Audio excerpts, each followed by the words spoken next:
for all of you. Did it work? Did you see? Were you able? You got the link from the last session. Were you able to see it, or if needed, or please let me know if there are like technical problems or you cannot see it, or at some point you don't have any information you need. So this recording is starting now, and we can easily then look into the session later on. All right, so today's agenda, as I already said, we have wonderful input from Sabine on advocacy. I'm really looking forward to it. I will not talk about it more because she's the expert, so she will tell you later. After the session, we will have a short break, and then we will have a former minister with us who just now joined in the waiting room, so I will let her in already. Carole Dieschbourg. She's the former Minister of Environment from Luxembourg. Carole has been deeply connected with us for many, many years now. She was active in the government of Luxembourg for almost 10 years.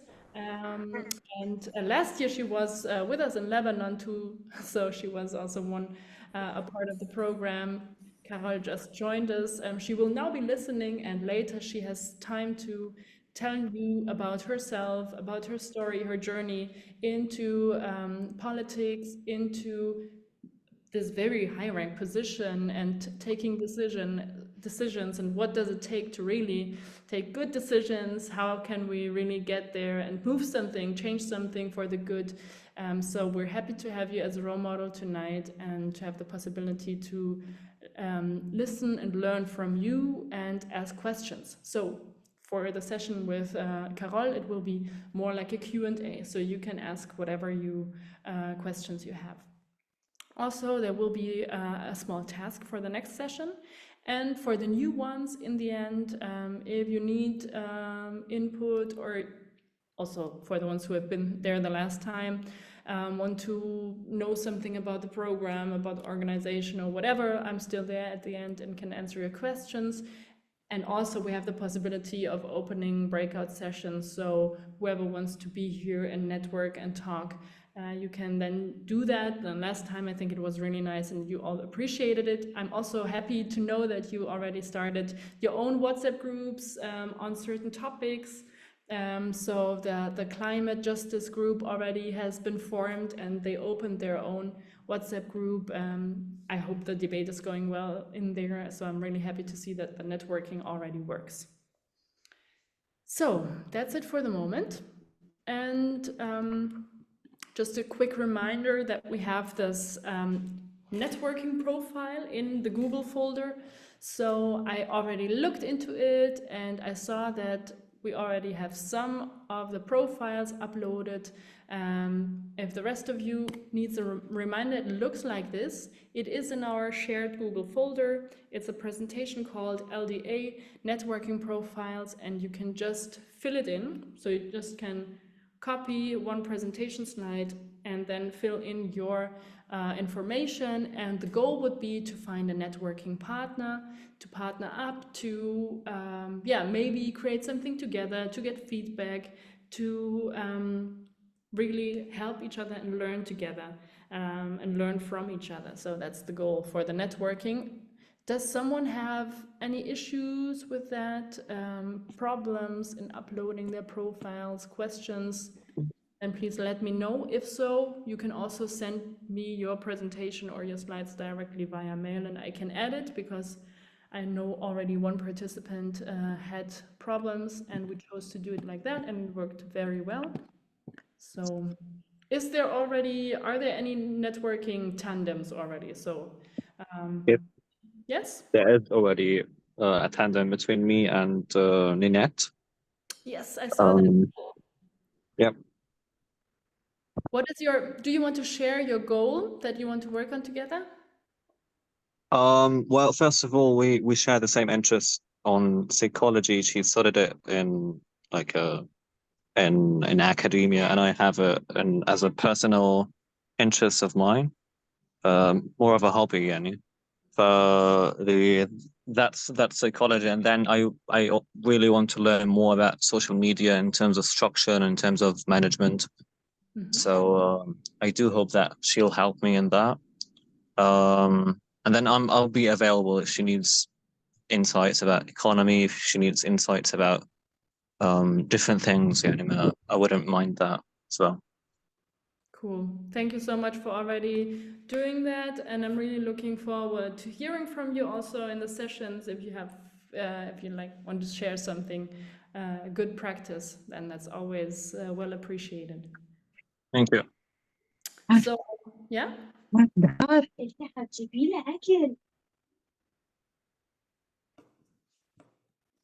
Is there a question? If not, I think there was one question in the chat, right, Rowan? Yes, I saw a question. 1 second. So Tracy asked if we choose the networking partners. If we choose it, you choose it as participants. So for you, it's to see who registered, who would be interesting, and then you find your match. Amanda? Yeah?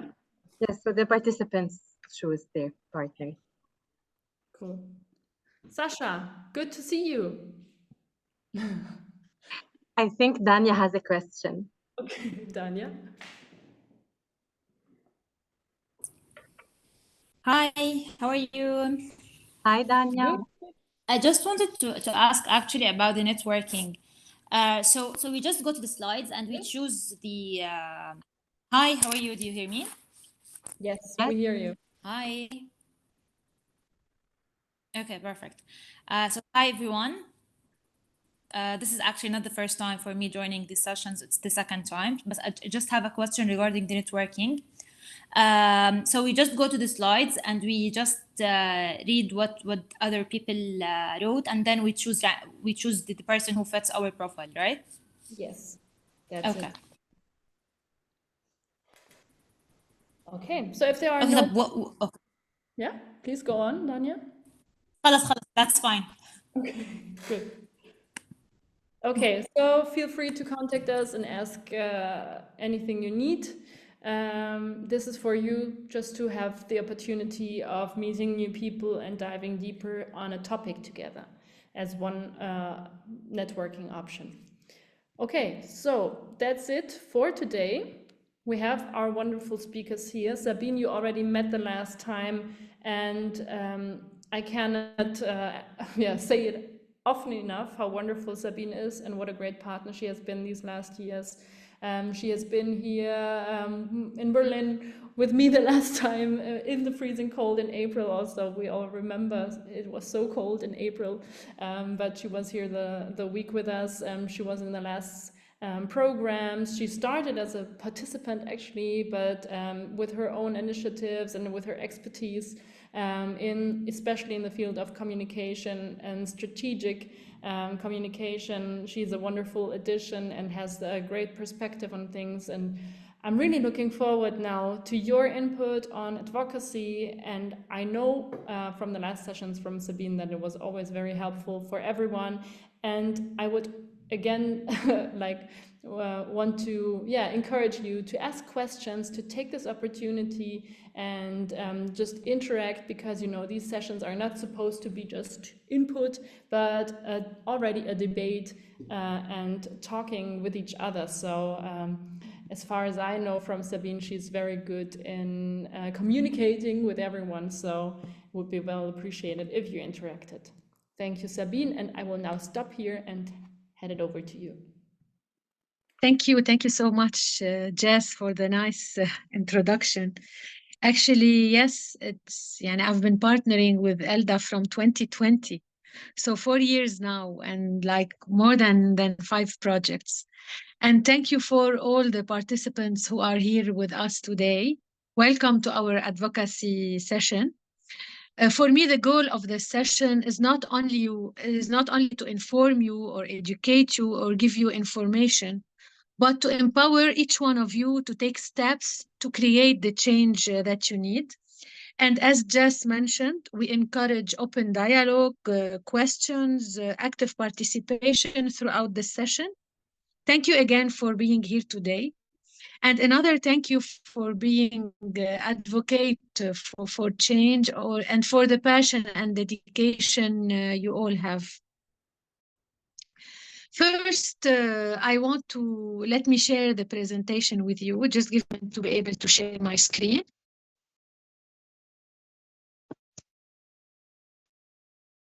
Can you see it? Do you see my screen? Not yet. I think now it works. Okay. Yes. Can you see it now? Yes, we see it. Okay, perfect. So just a quick introduction about me. Other than partnering with ELDA, I'm also a communication and campaign coordinator at an international organization. I've been doing communication and advocacy campaigning for more than 20 years in different countries in the world and different cities in Beirut, in Amman, in Washington, D.C. And first, let me start with that. And for me, it's like, I always rely on this. First, they ignore you, then they laugh at you, then they fight you, then you win. I think we've all been through this when we want to create change. They start by ignoring us, they belittle us, they fight us, but at the end, I'm sure that we will win. So the question Sabine, here sorry to start, I want it to have like an interact. Yes. Sorry, Sabine, to interrupt. Just a remark, could you show it in presentation mode? Because we're still seeing the PowerPoint. Okay, 1 minute. If you do it in the big screen, then we see that clearer and the writing better. Okay. Just give me a moment. Because I'm not familiar with Zoom view presentation mode, full screen. Let me see. Is it better this way? No, not the Zoom, but the PowerPoint itself has to be on full screen mode. Okay. You can do everything like you did, but just on PowerPoint, yes. Down there you do you show it in the presentation mode. So yes, from beginning or from current side. Okay. On the left. Not there, up there in the left. So let's keep it like this. I will change it in the break. Okay. You can press the button under the picture, like directly beside the minus. Okay. It's showing present in Teams, not in Zoom. This is why. No, No, next to the autosave, there's a screen with the play button next to it. On the other side, left. Here? No, on the other side, next to the title of the presentation, autosave. There's an off button, there's a saving mark, and then there's a screen with a play button inside of it. This is the presentation. Finally, sorry. Perfect. Okay. Now it's back again. Press it again. Why? Okay. It's working now. Yeah? Yes. There's a delay, but on my screen, it looks very nice. Okay, perfect. So I'm gonna start the session with asking you all. Sorry for this. To ask you all again, why do we do advocacy? Can you feel free like to interrupt and or drop some words in the chat? Why do we do advocacy? Before digging more into this session, can you tell me why do you do advocacy? Why do we do it? Because some policy. But just please raise your hand so Okay. So, Anna. So when something is going in a manner that we didn't like or we want to change it, we have to take an action. So or you need to tell someone, oh, no, I didn't like this action, or I didn't like this situation. I want to change it. Therefore, we do advocacy. Okay, so like we can say that Anna is saying we do advocacy, we take actions to create change. Thank you. This is very relevant. Miriam. It's an oriented action to make policy decision easier. So we choose advocacy to influence and solve problems. Okay, so I would take influencing policies. Okay, thank you. That's also very relevant. Thank you, Miriam. Diana Sharanik. Yes, it could be to raise awareness about something. Plus, it can be a sort of lobbying. I don't know. I guess so. Maybe it affects the decision making too, the process of decision making. Okay, so I'm gonna 2 words: raising awareness and lobbying. Also very relevant. Who would like to participate? I have Tracy. It's a legal way to fight or change things that are not working for different people or parts of societies, as a way to get people re-involved in political decisions when they've been ignored or are ignoring some of their duties/rights.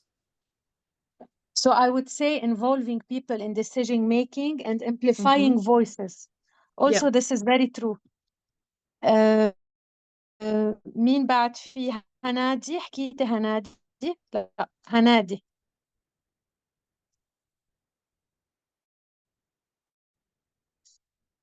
هنادي, go ahead. Yes. Yes, I'm with you. I confirmed that it's raising awareness and also giving a voice to the voiceless. I think it's very important for advocacy. That's also very correct. ما شاء الله يعني كلكم عارفين شو هي الادفوكاسي فايتين فيها منيح. لكن مثل ما قلنا advocacy is the act of speaking up, taking action, fighting for a cause we believe in. It's using your voice to influence decisions, policies, and to impact your community. Yani the aim of advocacy is to bring change, whether through public awareness, influencing policies, or a particular issue. Yani we do advocacy for many reasons. أولا to defend the communities لأنه ياما نحن بنشتغل مع community نحن بدنا نسمع صوتهم لهول communities. To achieve more with spread or long-term and sustainable change in the community and society. To address the causes of poverty and not just the symptoms. Here I want to highlight يعني on this because we're not just addressing the symptoms. When we want to create the change, we want to address the causes اللي عم بيخلوا هيدا الشيء يصير. يعني مثلا we have child marriage, we want to dig more to find what are the causes of child marriage, not only to have solutions for child marriage. Okay, and we want to ensure, especially in the Arab world, the responsibilities of government as citizens are met and the rights are respected, وأكيد to strengthen democracy. فهول هن why do we do advocacy. وهون I want to say something very important, that we are all advocates for change. يعني نحن يمكن كتير منكم عندهم initiatives بيشتغلوا بأورجانيزيشن أو حتى بالكوميونيتي تبعهم، فمش ضروري تكون بالجوب تايتل تبعنا، لأنه في جوب تايتل حدا بيكون advocacy officer. لا نحن كلنا advocate تنعمل change. وريمبر always وقت عم تشتغلوا advocacy انه انتم مرقتوا باكسبيرينسز بالديلي لايفز تبعكم، جبرتوا تعملوا ادفوكاسي على شيء معين، عم تاخذوا اكشنز. ف we use the experiences when advocating to create the change like you see. يعني بنعمل هول الاكشنز to be able to influence policies. ف هون as you see in the screen, advocacy is to influence change, and it's also to defend and empower. empower the communities اللي نحن بنشتغل معهم and to address the root causes, not only the symptoms. We do advocacy to reform policies, to protect the communities and to drive systematic change. The power of your voice هون انه كلنا advocate، كلنا عم نشتغل advocacy، وخاصة بهيدي الأكاديمي اللي نحن عم نشتغل عليها. نحن رح نشتغل everyday advocacy. في عنا ال ripple effect, even small individual acts of advocacy can create a ripple effect to inspire others to speak and to join the cause. وأهم شيء بالadvocacy to keep in mind that we have to overcome a lot of challenges because advocacy is not easy. It may require navigating complex political process or facing resistance from those in power. You see this يعني كتير in the Arab world قد ايه في resistance لها change، بس أكيد بالdetermination to overcome the challenges we can make a difference. وهون I'm gonna يعني توجه لكم تقلكم إنه دايما في movements you can join as an advocate. I heard a lot of you talking about climate change. For example, there are a lot of climate change movements in the Arab world and a lot of groups. I can help you to join some of them who are, you can join these groups to find the cause you want. Join a lot of existing movements in the Arab world. You can connect with others. أكيد. The most important thing is to be able to take actions. I created like very quick 10 steps to be able to create an advocacy strategy. لهلا ماشي الحال؟ مفهوم؟ الانفوز واضحين؟ بدكم نوقف حدا عنده شي سؤال يسأله تتكون more interactive أم ماشي الحال؟ ميرسي سابين. ماشي الحال؟ اوكي جريت. لكن بدي احكي عن 10 steps كتير هينين. نحن ممكن يعني نتبعهم حتى نشتغل advocacy. أول وحدة research and analysis. Why I'm mentioning here research and analysis لأنه it's very important to have in hand يكون بإيدنا research. يعني مثلا بدنا نحكي نحن نعمل campaign عن child marriage. When you have in hand a research و evidence analyzing the problem you want to address ونشوف الروت كوزز تبعه من الكي ستيك هولدرز، هالريسيرش بتكون فاونديشن للادفوكاسي نشتغلها، فكتير بتساعدنا بالشغل. أم بحيالها يعني محل تاني اشتغلتوا على initiatives وقت بيكون في بإيدكم شيء ريسيرش معمولة evidence based كتير بتساعدكم حتى تقدروا توصلوا لشيء يعني للادفوكاسي استراتيجي تبعكم. وأهم شيء إنكم تحطوا جولز، وهالجولز بده يكونوا كتير سبيسيفيك وكتير achievable. يعني مثلا نحن عم نقول بدنا نكافح تغير المناخ، هيدا جول كتير كبير. نحن بدنا نشتغل على جولز اللي هن أصغر حتى نعرف إنه وقت اللي وصلناهم أو وصلنا لهالفيجن تبعنا نكون نحن مبسوطين. ما في يقول أنا بدي أشتغل على شيء كتير كبير، بده يكونوا كتير محدود، يعني كتير هول الجولز تبعنا specific و achievable. For example بدنا نحن نشتغل على child marriage. We want to fight child marriage in Lebanon. بالاستراتيجي تبعنا بنكون حاطين مثلا الجول تبعنا انه يكون في لو in Lebanon او حتى بالاردن او بفلسطين يكون بكافح زواج القاصرات. فهيدا كتير بيكون achievable وشي عارفين انه نحن ممكن نقدر نوصل له او نشتغل ادفوكاسي عليه. مش بس شيء هيك كتير عام، بدها تكون القصص كتير واضحة بالبلان تبعنا.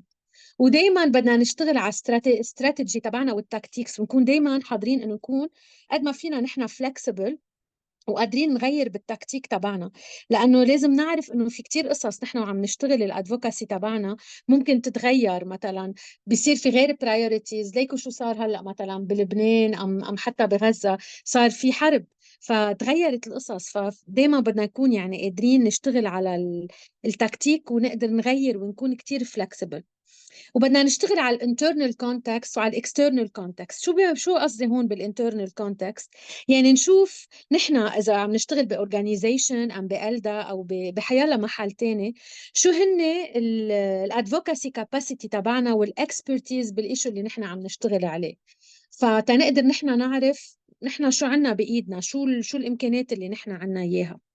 أما بالنسبة للإكسترنال كونتاكس بدنا نشوف نحن الناس اللي عم نشتغل معهم، الكوميونتي اللي عم نشتغل معها قد ايه ممكن قادرة تساعدنا. بدنا نشوف البوليتكس، البوليسيز الموجودين، السياسيين، شو هن الاوبورتونيتيز اللي نحن ممكن مثلا نستفيد منهم. مثلا اجى على البرلمان بلبنان او سيدات، قد ايه ممكن هالسيدات يدعمونا كمان انه نقدر نحارب مثلا زواج القاصرات. كمان بده يكون عندنا actions كتير واضحين to identify the sequence of actions وال outcomes that we want to seek to achieve the advocacy goal. بدنا نعمل مثل kind of advocacy road map، وبركي بسيشن تاني أو وقت نصير جروب أصغر نشتغل على الادفوكاسي رود ماب تبعنا لكل campaign أم initiative بدنا نعملها. And we need to set indicators to help us measure the progress in securing the outcomes. إنه شو هن الانديكيتورز بيقولوا لنا إنه نحن عم نوصل للهدف اللي بدنا إياه. مثلا في كتير ايامات بنكون عم نشتغل على موضوع بيكون في انديكيتور صغير بيقول انه نحن نجحنا. مثلا عم نشتغل على موضوع خاصه بالاشخاص اللي عندهم اعاقه، عم نشتغل ادفوكاسي للاشخاص اللي عندهم اعاقه بلبنان. وقت اللي نحن بنقدر يمكن حط ميزانية بوزارة الشؤون الاجتماعية خاصة بهيدا الموضوع، هيدي سمول جين لإلنا، هيدي انديكيتور انه نحن عم نبلش نربح بالمعركة تبعنا. لو بعد ما وصلنا انه يطبق القانون، بس على القليل وصلنا لمحل معين مع الجوفرمنت او مع الانتيتي المسؤولة عن هالموضوع، تقدر يعني هيدي اتس سمول وين. فدايما فينا نركز على الكويك وينز تبعنا. واكيد بما انه عم نشتغل advocacy to develop the key advocacy messages اللي نحن بدنا اياهم، وبكره بنشتغل على campaigns و initiatives، نشتغل على كل وحده بوحدها ونعمل formulation للكي advocacy messages. وشيء كمان كتير مهم to monitor، وبكل شيء بنشتغله بكره رح تشوفوا اذا اشتغلتوا باورجانيزيشنز ام بحيلا campaigns انه قد ايه المونيتورينج قد ايه هو مهم، وقد ايه يمكن نحتاج نعمل امندمنتس لاستراتيجي، لانه دائما بيصير في تشينجز ما فينا يعني نتغاضى عنهم، وكثير بيأثروا على الاوتكم اللي نحن حابين نوصل له. ودائما لازم نتذكر انه advocacy is about to influence not to control. نحن بدنا نغير لهم رأيهم، نحن ما بدنا نسيطر على الناس، فهذا شيء كتير مهم. وفي كتير قصص that can be beyond our control، واستراتيجي اللي ممكن نكون عم نشتغلها لازم تكون flexible and it has to be adapted. فأنا هلا رح وقف هون. حكينا ليش نحن بنعمل Sorry, Sabine, there is advocacy. one hand raised from Tala. I don't know whether it is a question. Sorry to interrupt right in between, but just we have two hands raised, so maybe there are questions. Go ahead, Tala. Oh, we were moving. Go, Tala, تفضلي. The meaning and the gist of the advocacy. As you mentioned, we are in a world that really not only skills, but we are drowning inside of problems. And yeah, I'm still in the Gaza, so we are under ambition. So many cases and problems have been growing up and still unsolved. بس even سوري ما بدي though أقطعك، بس مش كتير واضح صوتك، بدك تعليه وشوي عم بيقطش. حدا غيره ما عم بيسمعني أم بس أنا مش حسيته واضح؟ لا مش كتير لا واضح. لا same here. مش okay, واضح مثل ما عم بقول مش واضح. Yes, yes ما واضح. Okay. So if you can drop the question in the chat.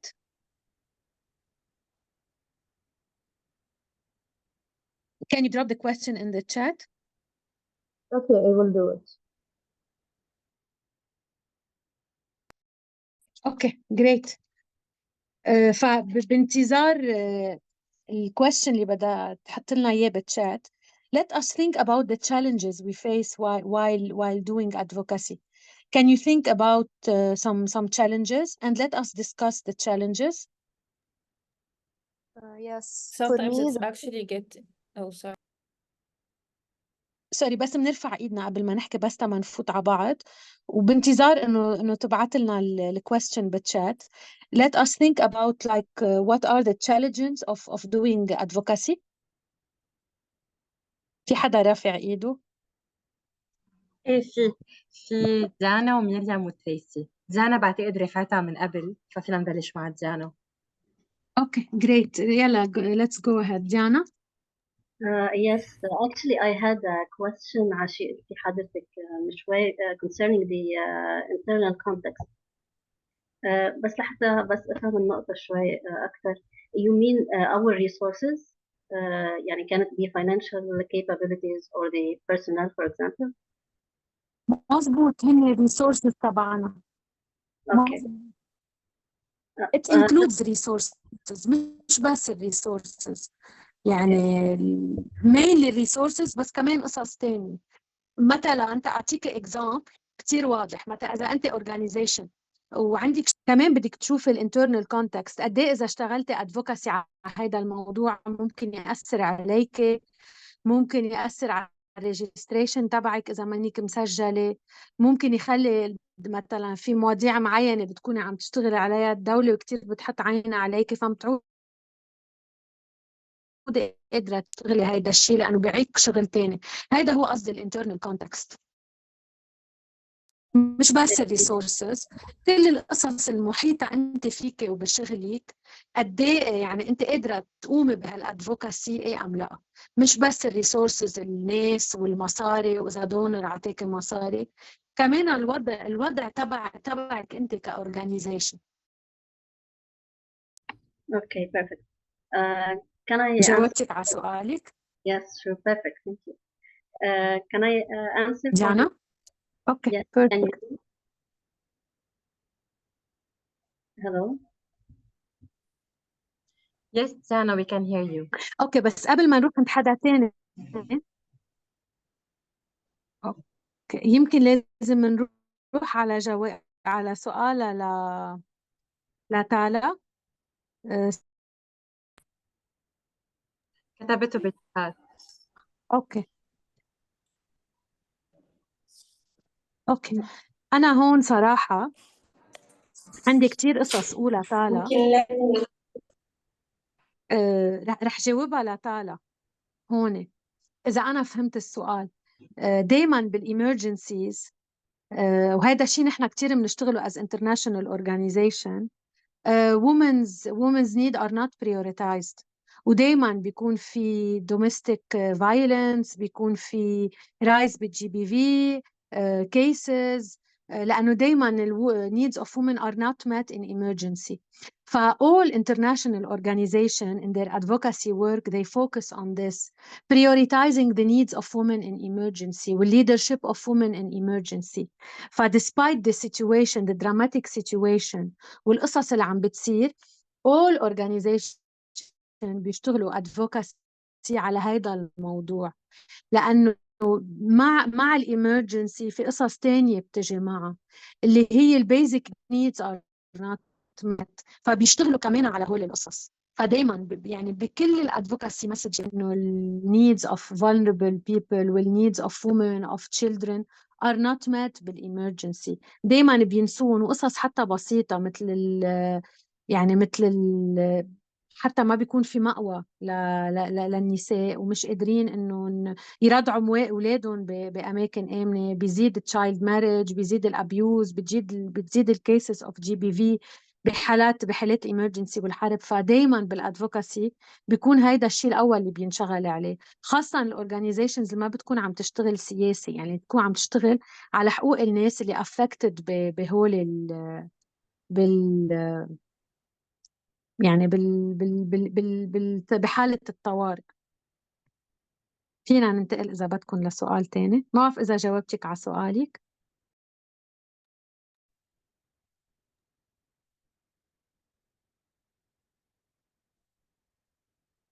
تالا, can you hear us?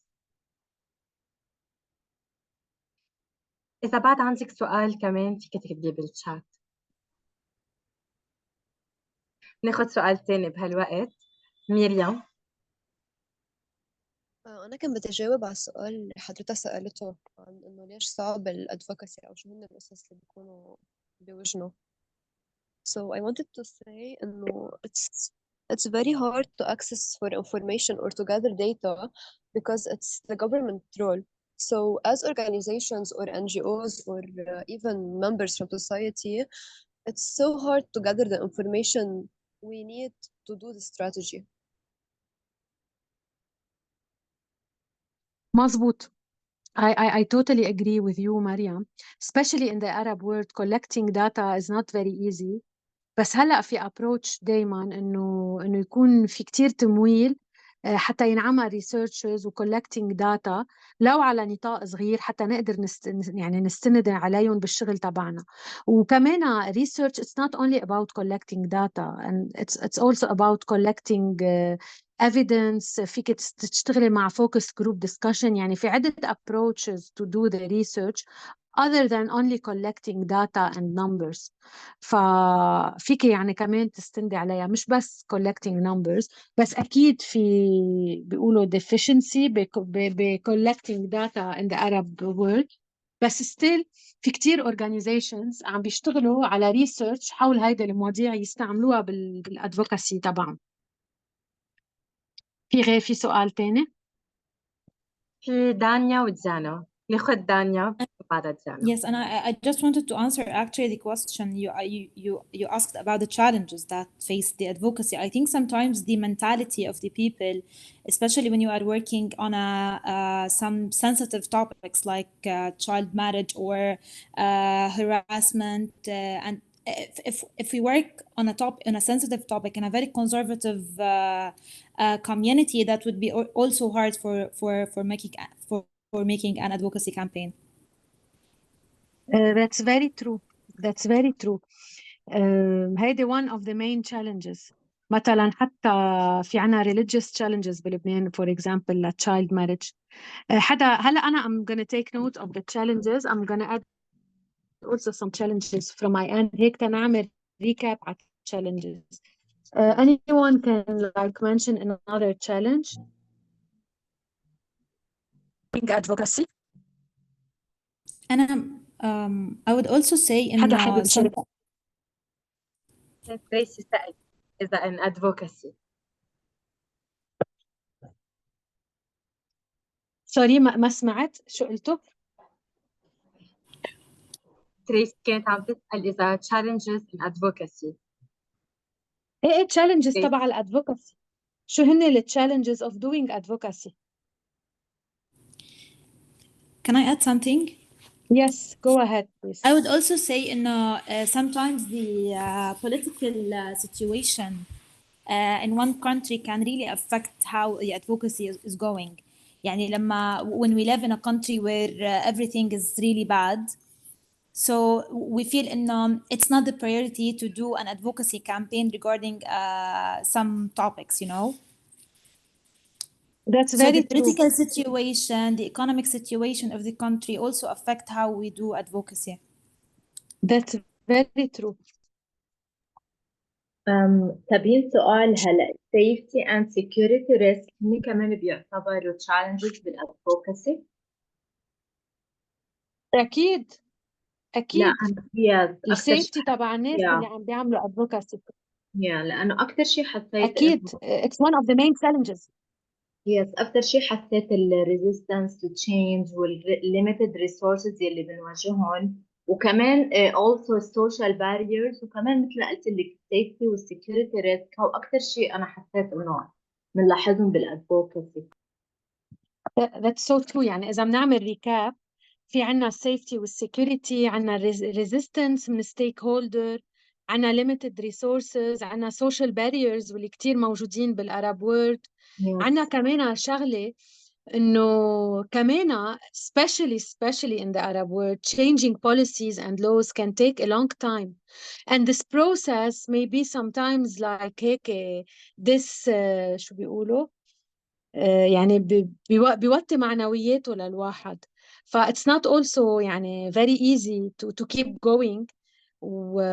وكمان بكتير context engaging in advocacy may expose الorganization أم حتى الستاف أم الناس اللي بيشتغلوا معنا لهراسمنت، فهذا الشيء بيكون كمان صعب. وكمان ب a lot of other contexts في عنا بيكون multiple actors and factors بيكونوا involved وبتفوت كل القصص ببعضها like what's happening in Lebanon عشان the economic situation القصص كلها اللي صارت escalations عم بيصيروا بساوث لبنان فبيغيروا شوي it's not always easy to gather information in the Arab world and gather evidence بس إنه in all cases لازم دايما نعرف إنه advocacy هالسلايد اللي عم نشوفها هلا is not a linear process بدها دايما constant adaptation ودايما نجرب نعمل correction لأنه دايما ال external context هو كتير رح يأثر بقى علينا ف we should be always prepared to adjust the strategy as needed celebrating small wins like اوكي نحن عنا goal كتير كبير اللي هو كمان يكون goal achievable بس كمان it's good انه نحن to be able to celebrate along the way small victories like small wins to keep us motivated and demonstrate progress يعني I think اللي اشتغلوا على child على قانون بس يمكن قصص صغيرة ناس تبنتوا لهالقانون عملوا advocacy مع نواب عملوا lobbying يعني قدر شوي يعطيهم شوية أمل إنه بكرة بيوم من الأيام يمشي هالقانون رغم الريزيستنس من الريليجيوس ريدر وهذا إكزامبل على السوشيال والريليجيوس باريرز بلبنان للأدفوكاسي واخر شغله بقولها انه to persist with resilience انه دائما الادفوكاسي دائما it involves navigating complex political systems facing resistance من الناس اللي بالباور بس دائما determination with resilience و knowing that your voice and action can make a difference هن اللي بيخلونا نضل قد ما فينا مكملين. هيدي سلايد I will share with you the presentation. هيدي آخر سلايد هي مثل ريكاب يعني putting all together لكل القصص اللي حكيناها ل steps to create an advocacy strategy شو هن ممكن التشالنجز اللي ممكن يواجهونا كيف بدنا نفهم الكونتكست اللي نحن بنشتغل فيه الانترنال والاكسترنال كونتكست نعمل دراسة ل stakeholders مين ممكن يكون معنا ممكن يكون ضدنا وكمان وكيف بدنا نكون دايما قادرين to adapt and to be flexible along the way and to celebrate like the small wins. فهيدي هي mainly هيك I will share with you the presentation فيها a lot of info in-depth info عن الادفوكاسي بس you cannot see the presentation انتوا قادرين تشوفوها للpresentation البقوة. No, the share screen was stopped. Again.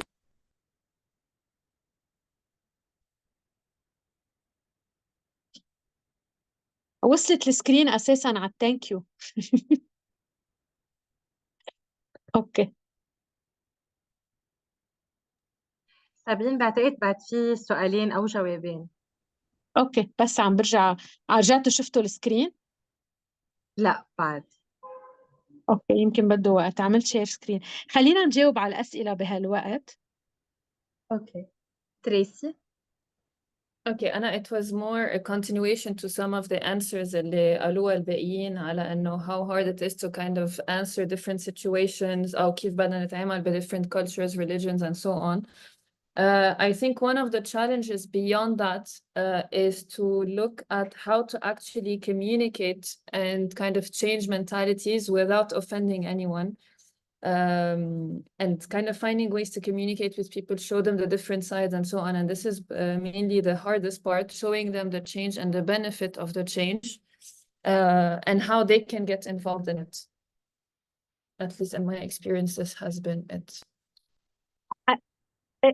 I totally agree with you. هون بيجي الرول how we work with community. وقت بتكون الكوميونتي معك يعني انت عم تشتغلي على موضوع بس وقت تكوني عم تحكي الكوميونتي بامباثي وعم بتحاولي تقنعيهم بالعقل وبطريقه ناعمه تقنعيهم بهالشيء تهنوا يشتغلوا معك بالادفوكاسي يعني الكوميونتي اللي عم تشتغلي معها لازم تكون بارت من هيدي الكامبين اللي انت عملتيها you campaign with them وانت بترفعي لهم صوتهم بتدافعي عن حقوقهم مع انك عم تقنعيهم لانه ياما بنشتغل بمحلات على توبيك معين بيكونوا ناس من الكوميونتي مش قابلينه فانت مش بالهين قادره تشتغلي ادفوكاسي على الموضوع بدك تبلشي كمان تخليهم يكونوا معك من صفك انت وعم تشتغلي لانه بتكون الريزيستنس ساعتها اكبر بكثير كتير وكتير صعبة توصلي. فوقت تكوني عم تشتغلي بيقولها جراس روت، يعني تكوني عم تشتغلي مع الكوميونتي، بيكون دايما الشغل اكيد اهين بكتير، وبتكوني انت يعني عم ترفعي لهم اصواتهم مش ضدهم. يعني ما فيك تعملي كامبين مثلا بمخيم للاجئين عند التشايلد ماريج وهن مش مقتنعين فيه، بدك تخليهم على القليل الأغلبية يكونوا مقتنعين معك بهالشي اللي عم بينعمل شوي شوي، يعني تيزيدوا الناس اللي عم بيدعموك فيها وتقدري توصلي للهدف. شتى تيجي تجيبي لهم كامبين مثلا للناس اللي ابدا مش مقتنعين فيها وما طالبين منك اساسا تحكي عنه، اكيد you raise awareness. هون بتبلشي raising awareness. starting with creating a safe space بالevidence. around everything في in شي the سؤال topic and the community وبعدين نرجع منبلش بالباقي. I think 100% 100%. في بعد شي سؤال؟ في بعد 3.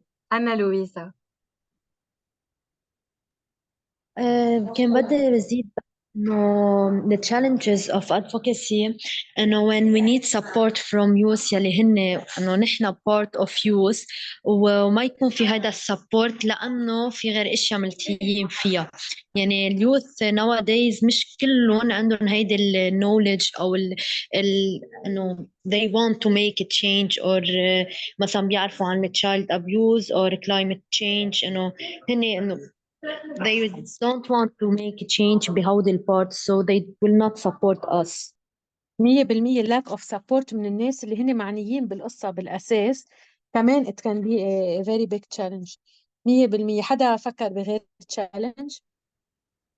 أم حدا حابب يخبرنا عن شي advocacy أم شي اشتغلوا وقدر يوصل فيه ل small win على القليلة لو ما قدروا يوصلوا ل quick win؟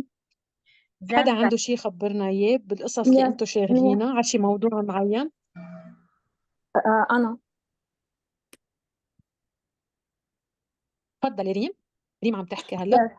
يس أنا عندي initiative اسمها برايتفل بنشتغل كل شيء له علاقة بالجندر بيز فايلنس والXRHR. last year أخذنا فند من US Embassy ومن أكسفام تا نشتغل عن awareness عن gender based violence بشمال لبنان. It was very hard إنه نكون يعني ما خلينا approach ما استعملناه even لما كنا عم نفتش على فينيو لحتى نستأجر. صدفة إنه كنا متفقين على كل شيء، رحنا جينا بدنا ندفع سألونا إنه بس سوري أنتوا شو التوبيك اللي بدكم تحكوا فيه.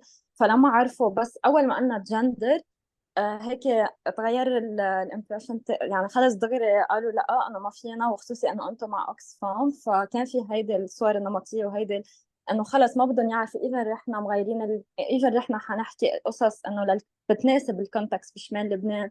إيفن إنه خبرناهم إنه رحنا ما حنكون عم نحكي أشياء كتير سنسيتيف، عم نكون عم نستعمل ابروتش كتير مناسب لنقدر نوصل المسجز تاعولنا. ما كانوا موافقين. كان في كتير تشالنجز يعني حتى كنا نحن مستهدفين بس تلاميذ الجامعة اللبنانية لأنه ما في كتير اكسترا كريكولر اكتيفيتيز بالجامعة اللبنانية. فكان بدنا عن جد نكون أنا هون سؤالي هون سؤالي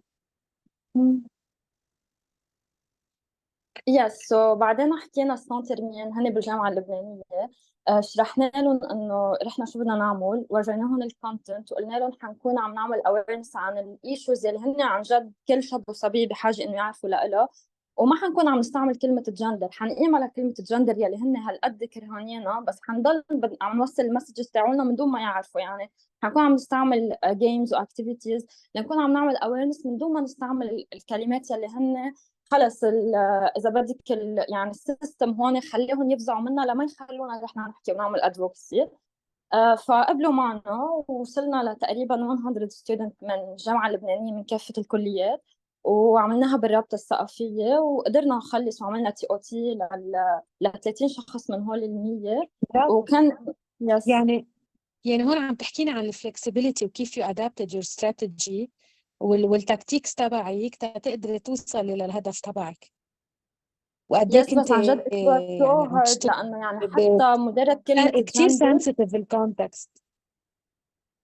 يس مجرد كلمة الجندر هي بتعمل تروما لأي حدا بشمال لبنان. يعني خلص إنه جندر ما بدهم يسمعوا شو بدك تحكي. إيفن أي شيء أنت بدك تحكيه ما بدهم كمالة. وخصوصا هلا يعني بعد مسيرة الحريات والباكلاش اللي صار يعني هلا مغيرين الاستراتيجي تاعتنا توتالي، بطلنا عم نحكي gender based violence، صرنا عم نقول awareness، يعني هيك صرنا عم نحكي. غريب بس. ثانك يو على على الاكسبيرينس اللي خبرتينا اياها. بعد عندي دارين وديانا وتريسي، في بعد ايدين ما بعرف مين بده يحكي؟ دارين؟ يس يلا. كان بدي أحكي بس عن واحدة كمان من التشالنجز اللي بتصير، إنه coordination between the NGOs. مرات في NGOs ما بيكونوا عن جد هالقد coordinating between each other، فبصيروا مثل أنه عم يشتغلوا بعكس بعض، مع إنهم بيكونوا يعني نفس الهدف أو كل حدا عم يشتغل على هدف، بس بيكملوا بعضهم بالنهاية كمان يعملوا مثلا advocacy لشيء معين. مع هيك بيكون في lack of coordination. هيدي واحدة من التشالنجز. كمان كنت بدي أحكي example مظبوط عن initiative مظبوط. awareness campaign. كانت أكتر من إنه هي تكون advocacy، مثل إنه كانت من المراحل الأولى للadvocacy، وهي الموضوع بنعمل عليه advocacy. I think سابين إنه أنت you know about it، أنا بعرفك من Action Aid.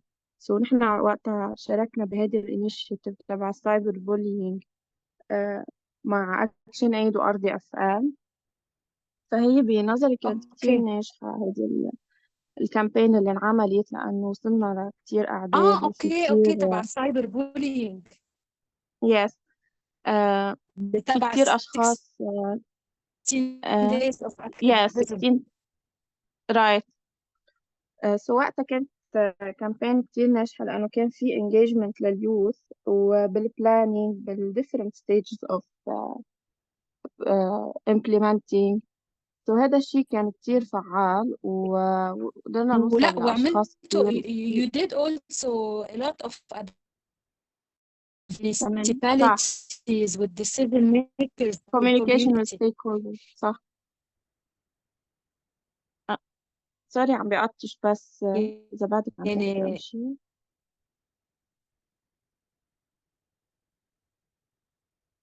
ما بعرف إذا حدا غيري عم يقطش الصوت عندي.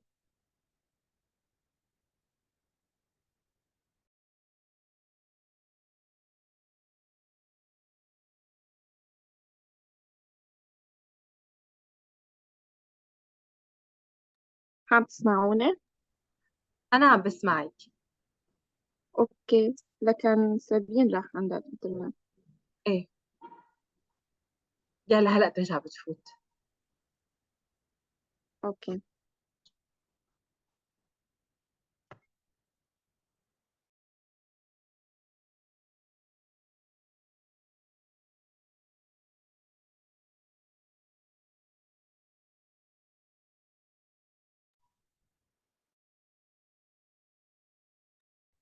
How is it going so far? Amazing, very informative. sorry راحت الكونكشن من عندي. I had issues with the connection. I'm really sorry. So I think Rawan and Jess, it's time to have a break, and we continue some of the discussion after the break. Yeah, so however whatever our participants say, so also if you feel fresh and good, Yeah, I'm and still continue fresh. a bit longer, and then we make a break. Let's hear what the people say. If you need a break now, want to continue with the discussion and then make a break before we move on. Yeah, and of course I'm happy to continue with the discussion. I just had some problems with the connection. Okay, is it now better, the connection again? Yeah, it's better. Yeah, I lost it, then it came back after 1 minute. Okay, Do you hear me clearly? Yes, we hear you better than before. Okay, perfect. So let us know if you feel like you need a break now, or you want to you have something important you want to share or further discuss or hear. بتفضلوا ناخد بريك هلا او نكمل ديسكشن وبعدين ناخد بريك؟ أنا ready to continue the discussion as you like. يعني اللي بدكم. أنا بفضل إنه إذا بدكم يعني بنكفي وبعد ما يخلص الدسكشن ناخد بريك. Okay, let's keep the discussion. هيك لأنه متحمسين بعدنا ستيل. يلا great. بالعكس أنا مبسوطة بهالحماس. قبل بس ما نكمل الدiscussion, I have few points like I missed. How can we measure the progress of our advocacy? Sometimes in small things like مثلا public support, we can track the growth in public support for the change you seek. قد ايه مثلا عم بينحكى عنه, قد ايه people are supporting us, media coverage, قد ايه we can monitor the level of national media coverage for our issue. هيدا شيء it can raise the profile تبع الكوز تبعنا and influence public opinion and policy maker. Coalition building هون مثل ما عم بتقولوا partnering مع other organization, local and international organization that can strengthen the effort to advocacy effort. And by the way, you were talking about coordination between NGOs. There are some coordination meetings between international and between international organization in Lebanon or in Jordan, especially for the 16 days of activism, where they all come together and discuss what is the topic, what kind of campaign they want to do. So in some cases, there are some coordination mechanisms between organization and partners. So it can happen sometimes, and it can strengthen like our advocacy effort. And sometimes it's like building partnership between international and local organization. We have Dareen with us. Like, you know, Dareen, we partner as international organization Action Yes. Aid with RDKFL, a local organization, and Shift. So also this kind of coalition, it will strengthen our advocacy effort. And of course, كمان the capacity building we do for the partners and people that will be doing the advocacy. قد ايه صار في ناس عندها capability to be able to advocate for the change. So we continue the discussion. بس هيدا I missed this point, how we measure the progress تبعنا. فمين بعد عنده سؤال كان رافع ايده تنكمل الدسكشن. خلينا ناخد معنا شربل. let's go for شربل. We need to hear male voices also in the discussion. ايه بونسوار، يعطيك العافية. Thank you. تفضل شربل. أنا بدي أسألك، كنت عم تحكي عنه شو في challenges كرمال الادفوكسي إذا حدا عم يعمل هيدا الشغلة.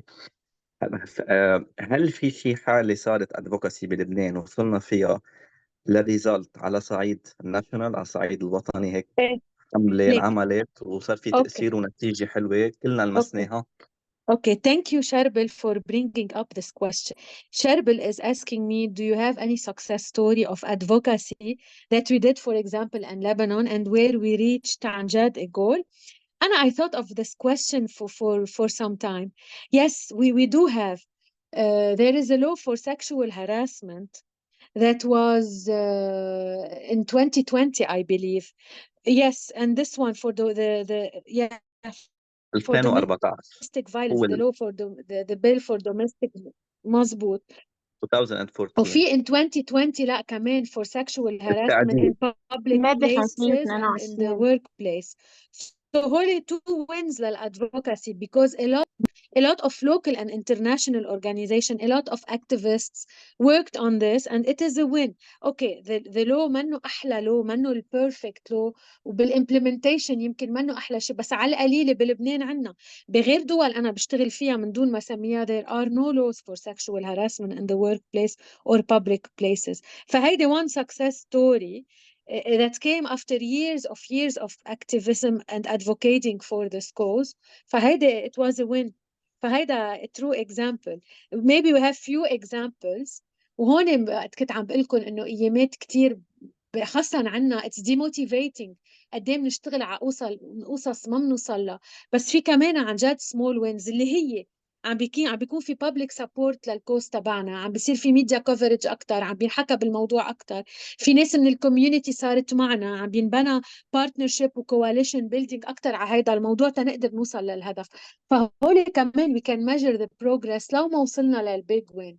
وبدي أقول لكم شغلة، الاكتيفيزم والادفوكيتنج فور a cause it takes time، يعني خاصة عنا تاخد ايامات سنين، بس اذا ما الناس ما عادت اشتغلت عليها ما كنا شفنا هالقانون اللي هو لحماية يعني حماية الناس من العنف الأسري، وما كنا شفنا قانون للتحرش الجنسي بأماكن العمل والأماكن العامة. فلو ما ناس عن جد آمنوا كان عندهم الشيء اللي بنسميه كلنا رح نفهم هالكلمة بالعربي النفس الطويل ما كانوا وصلوا.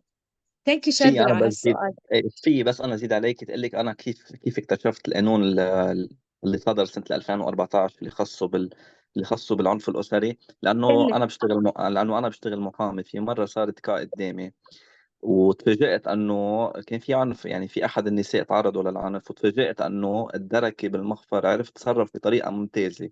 فانا سالته انت كيف عرفت تصرفت بهيدي الحاله؟ فقال لي انه هن اوريدي كانوا مدربين على بيدربون. على كيف يتعاملوا. وبعد ما سألت حدا تاني بالقوى الأمن الداخلي قال لي أنه لما انعمل هيدا القانون، لما انكتب المسودة تبعه، هن حدا من القوى الأمن الداخلي شارك بالصياغة البارتية اللي لها علاقة بوجود الضحية عندهم بالمخفر. ونفس الحالة كان في قاضي كمان عم بيشارك بما خص هو عمله، كيف لازم ياخذ القرار المناسب. وكان في كمان حدا له علاقة بالشؤون الاجتماعية. فهن بهالحالة ما أنا استنتجت يعني أنه لما كانوا عم يعملوا الصياغة بطريقة الأدفوكسي تبعهم، شاركوا كل اشتغلوا شو بدك شاركوا كل كل الستيك ستيك هولدرز هولدرز. بصناعة القانون. فبالتالي لما اجوا يطبقوا القانون اتطبق بشكل ممتاز، لأنه اللي طبقه شارك بصناعته. وهيدا يمكن من أسباب نجاح الادفوكسي من على هذا القانون، لأنه شاركوا الكل بصناعة القانون. 100%. شكرا.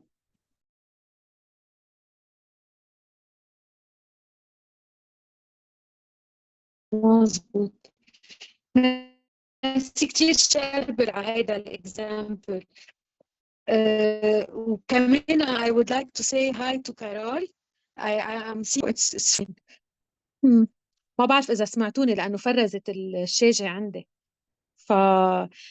sorry because we're mentioning some examples in Arabic, and please excuse us for speaking some parts in Arabic. That's fine, don't worry. We are citing some examples from Lebanon of advocacy wins in Lebanon. It's a very, very wonderful language to listen to, so I'm happy to listen to Arabic. Same for me, and okay. hello from Luxembourg, and the same for me. Hello, Carole, moin. Good to see you and have you already here. So yeah, let me know about the discussion, whether you need some more minutes or how it goes, and have more questions or remarks. I have like Tracy and Diana's hands raised. Yes, maybe we do Tracy and before? Diana, and then we do a little break, and then we have the time for Carole and for the Q&A with her. Tracy? Hi. Yes, hi. Thank you. All right, so I don't know who knows this. I've talked about it a bit too much, but I started a political gamification studio as a way to engage people in politics and re-educate people in politics through play, so that we no longer avoid the topic altogether or close the conversation or end up in arguments whenever people talk about politics, because it's more than just the one or two people that we talk about in office. And so one of the bigger challenges that we've had is finding ways to actually get people to engage with our brand, engage with what we do, and trying to kind of see us for the value that we're trying to offer without being scared of the actual word politics. And without having to change the word and talk about the behind the scenes. Behind the scenes. Thanks, Rawan, for having the game. There's new ones if you're interested too. What was I saying? Sorry. لا don't worry كملي. كنت عم تخبرينا عن الجيمز. Oh yes, so we've been asked to try and kind of find ways to maybe remove the word politics and hide it behind strategy or civics and so on, but that ends up in our way doing the opposite of what we're trying to do, trying to get people comfortable with actual politics. But because we work in a global format and educating people and trying to not have any form of bias in terms of what we're trying to educate them through our games, it's made it hard for people to see what we advocate for in general. And what I'm trying to do and struggling with at the moment is trying to turn our actual engagement through play as what we're advocating for as part of our message. And it's honestly what I'm struggling with. If there's ideas or potential things we could discuss on that front. Sure, maybe we can have later separate discussion to help you in this, how to engage more people to advocate for more political participation from youth in Lebanon. إذا هيدا الشيء اللي فهمته هيدا الهدف الجول تبعكم، فأكيد فينا نشتغل separately عليها أو حتى نعمل كول سوا. أنا am ready، وحتى who would like مين بحب to join us is welcome. Thank you Tracy على الإكسبيرينس اللي خبرتينا. بعد في ديانا we go for the break. We don't want to keep Carole waiting a lot. يلا ديانا. Okay, just a question concerning the experiences. I'm a musician too. I made a song about violence against women. I wrote it. So does this count as advocating or advocacy? I don't know. And I made like a لازم تسمعينها. يلا أكيد فيها تكون كمان شيء related للادفوكاسي. بركي بنسمعها بشي session من السيشنز الجايين. إذا بدك you can share later on the song with Jessie and with Jessica and we can listen to it in one of the upcoming sessions. Thank you for bringing this up, Diana. Thank you. Just another question, please. أكيد. Please do share it with Jessica or Rawan. Yes, please do so. Yes, for sure. بس بالنسبة للchallenges في أوقات بيكون في gaps بالregulations بدولة معينة بالcountry. كمان فينا نعتبر هيدا challenge مثل constitution مثل الدستور مثل customs عندنا بلبنان مثلا. مظبوط. من هيك نحن بنشتغل to change the system. عمل regulations بالادفوكاسي تبعنا. يعني بتكون هي سوري challenge built in بالسيستم، وهون من هيك نشتغل policy حتى نقدر نجرب نغيرها. Thank you Diana. So I think it's time for a break. Jessica. Yes, thank you all. Thanks first of all to Sabine for your input and the discussion and the insights on your work. Again, we will share the presentation with you in our Google folder so you can have a look at it again later.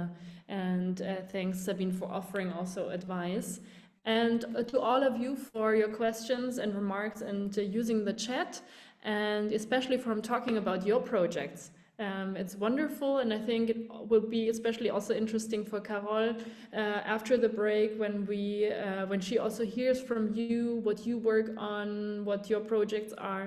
So I know that she will definitely appreciate it. I would say we meet in 10 minutes. Is that okay for you? In order to not have the sessions very long at the end. So let's make 10 minutes break. Thanks, Carole, for being here. And we'll see you back here. We will leave this open so you can just stay in here. See you in 10.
All right, so I'm calling you back.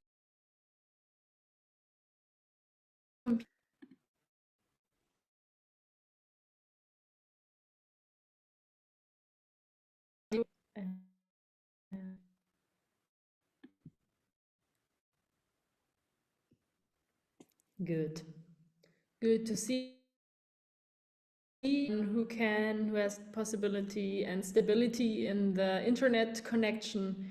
You can open your cameras because it's always nicer to see your faces and to have the impression of really being a group. And I really enjoy seeing you each time and really getting the emotion behind you. So I hope everyone is coming back. I also wrote it into the WhatsApp group. Thank you so much for the lovely discussions you had, for the input before. But now we are moving on from the topic of advocacy. Thanks again to Sabine. To someone who has a lot of experience in, I think it's interesting, three different, very different spheres. Carole is not only a politician, as I told you, she was from 2013 to 2022 the Minister of the Environment of Luxembourg from the Green Party of Luxembourg. So she was in two governments.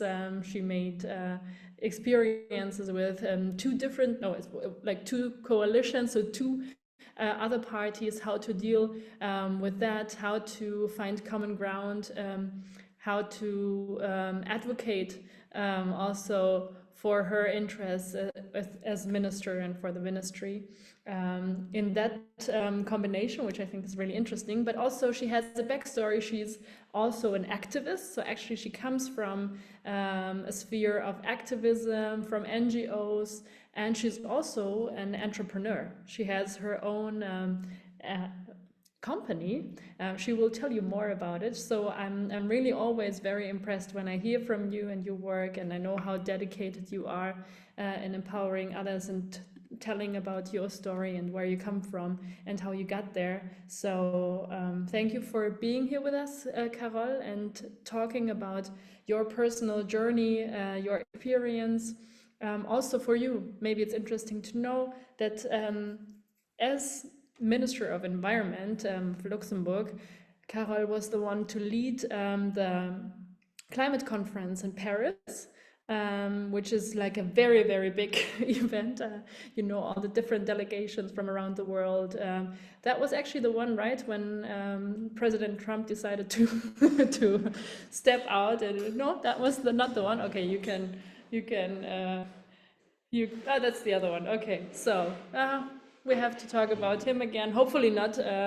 You had to deal with him, not anymore. Hopefully, but she will tell you about her experience and how to, debate, how to advocate for your interests in that sphere. So thank you, Carole. I will leave it over to you now. Thank you so much, Jessica, for the lovely introduction. Do you hear me? Is it okay with the sound? Okay.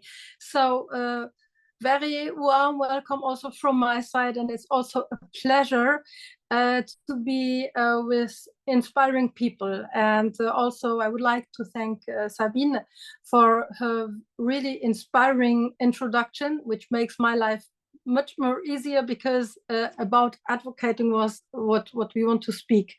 So I was not a politician, and I'm not coming from a family of politicians. I'm coming from a family of activists. My mother took me to anti-nuclear demonstration when I was 8 years old.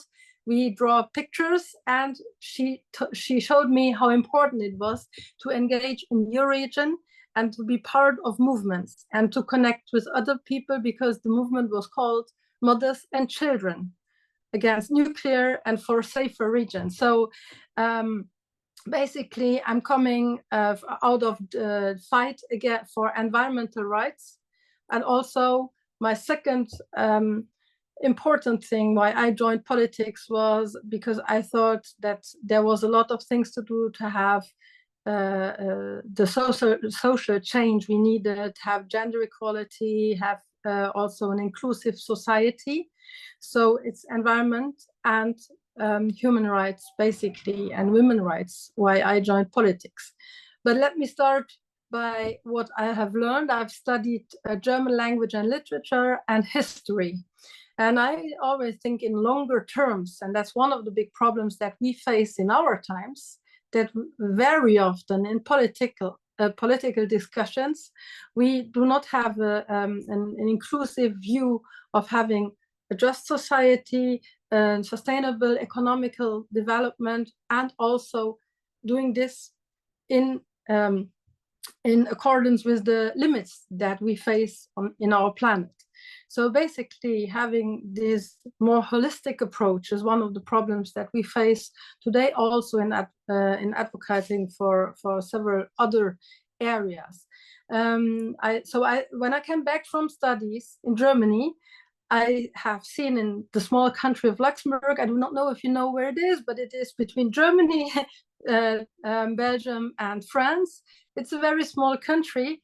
So I started in my region to connect people. And after a small scale of time and working for regional development in EU projects and writing a book about the history of my region, I saw that there were no connections between small-scale producers, because I come from a family of a small-scale food producer. So we had a mill, a water mill, producing flour for the region and producing organically. And we had a coffee roastery also located in the fair trade and organic production. And what I saw immediately coming back, having a network at my university, I saw that in my region, a lot of people that should speak together and partner with others did not do it. So there was not a network of small scale people that produced, which is important if you want to save also by diversity in the more economic sector. So I went to the family business, and I've been leading this for a few years, but also founded an NGO together with the other producers in the region. And then I went to politics, because what I saw while doing my work is that we badly needed to change the laws, and that they were not fit for future, as well for businesses, small scale, as well for environmental crisis that we were facing, and that I took care for in my engagement, private engagement in the NGO sector related to environment. And then I got, we have been fighting for years in politics and had the chance to be part of a government in 2013. So what I'm telling you is about 10 years of engagement, of discussions in the region, and of political work. And what I saw the most important beneath what was already said was, and I would like to make a quote also from Bertrand Piccard. And I don't have a PowerPoint presentation, but I try to read it out quite slowly. So Bertrand Piccard was the first man who made the Tour du Monde without fossil fuels during the negotiation of COP21 in 2015, in order to show that it was possible to get rid of them. So sometimes you need a figure that shows that some things are possible that until now weren't seen as possible. And he said at that occasion, pioneering spirit is less about thinking up new ideas as writing ourselves out of dogmas and habits that hold us captive in thinking. And I think this is something that society as a whole, we have to imagine. If we do not only need everyone to change everything, but it's also getting rid of old things that hinder us for in making a change. So for me, this was one of the things we thought a lot about during the job we did, because we did a lot of tactics. We did a lot of trying to keep people together. And maybe I mentioned we have been preparing COP21 in Paris, and luckily we still had the Obama administration, I have to say. We had a serious scientific background papers from the IPCC, the International Panel on Climate Change. So we had science on our side. Luckily, we had a lot of NGOs and civil society working in the streets, showing up in the previous rounds of discussions. For instance, already in 2014 in New York, we had a lot of people out on the streets where all ministers met. So we had several climate marches before getting to an agreement. So science, civil society, and we had businesses also showing the benefits of working together to protect climate, and not only saying we are against climate change and against fossil fuels, but we are also for alternatives, for renewable energies, and showing the benefits also in democratization of the energy sector. For instance, having small-scale producing energy systems, having people deciding for themselves, so showing benefits economically, but also on a societal level. And which was for me the most important is that we made a mapping and the tactics, and we partners with, for instance, as Europeans. So because I was practically together with Commissioner, the Voice of Europe.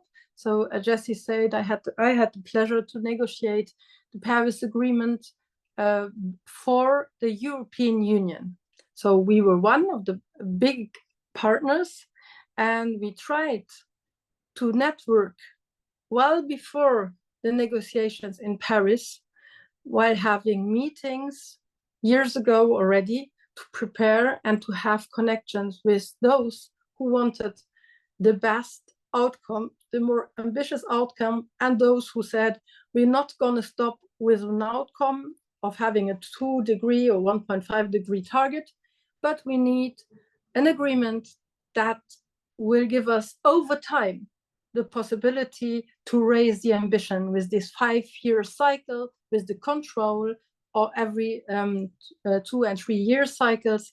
So it was important to have something that will last over time and give us the possibility to do more and more over time. And for me, one of the best lessons I learned there is really that if we have people on board, if you have the science, if you show that there will be benefits at several levels, you will be able to join forces. So it was 196 parties who agreed in Paris, and that was, I think, a historical moment. The question is how to, in a world with multiple crises that we face at the moment, because we had a window of opportunity, I may say, at that time to have quite a stable situation with several partners. We did not yet have the Ukraine crisis. We did not have the problems that you face at the moment in the regions you live in. So it was a window of opportunity, I may say, to have a good discussion climate. And the challenges that we face today is to keep this to search for those windows of opportunities for whatever you are fighting for, because I already hear that you are in very different sectors advocating for several things. And so in my political life, I focused also in those discussions on empowering women, on giving youth possibility to express themselves, on human rights. We made several publications together with lawyers on human rights. So for me, it was always important to have this holistic view. If you fight for if you fight against the climate crisis, for me, it was always important to say it will not happen if there will not be more justice all around the world, if we will go not for the challenges on other sides. So we have to have a very holistic view, and that for that reason we also tried in Luxembourg to connect in the laws that we created after this Paris Agreement, to connect several levels. For instance, if we do introduce a carbon price, what we did in the climate law several years ago, we also introduced, for instance, an instrument to give back money for people who need it most. And we defined to connect social impact and also the climate impact, because mostly in our world, those who have more, they pollute also more. And it's the only way to have more justice. So maybe I stop right here, because I think for you, the most important is to ask questions. And I would also be very happy to hear from you, because now I focused a bit on the Paris Agreement. We worked on several environmental laws during these 8.5 years. So basically, we worked on nature protection, forest protection, water law, and climate law. Yeah, that was because I was responsible for environment, climate, and sustainable development. But we have also, as a government, been working to have more gender equity, to have strategies on sustainable development together with the businesses, and to have a more inclusive society, to enlarge the rights of people. And what we were proud of is that in laws that we introduced, for instance, on the climate level, we also introduced platforms, decision platforms that meet several times every year in order to give advice to the government what should be done more if we look at the situation. So basically, we tried to have also people on board in order to tell the government what should be done more. And we also introduced, for instance, as a government, we introduced a platform only for civil society and businesses, and they elaborated some new solutions and have been taken over in our plans.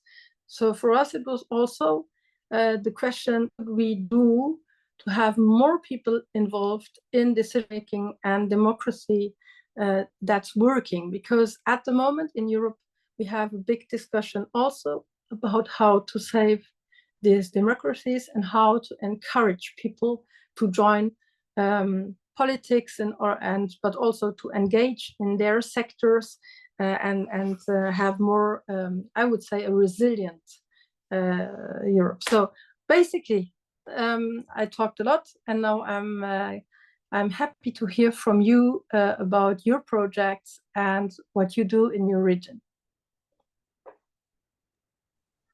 Carole, thank you so much. I'm so happy to see you again.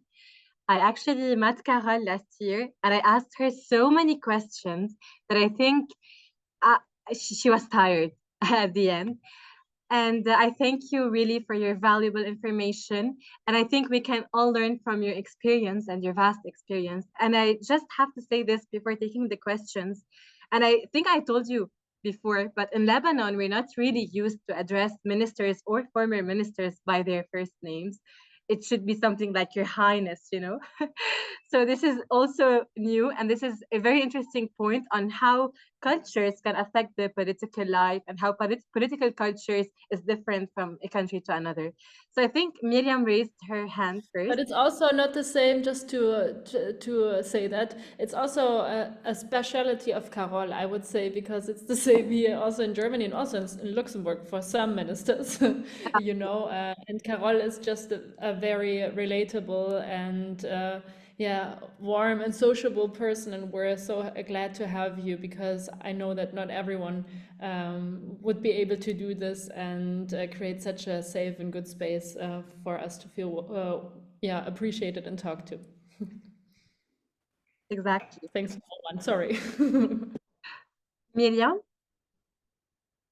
Yes, thank you. First of all, I want to thank you for all this information. And I wanted to share a project I have worked on with the USG University, which was a project about gathering and recycling vegetables and fruits in Lebanon, while also helping Lebanese farmers and enhancing Lebanese economy. I have the link for the video if you want to drop it in the chat.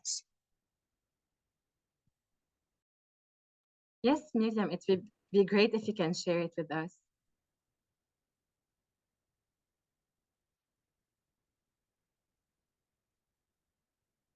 Thank you. Thank you. Yes, sorry, Carole.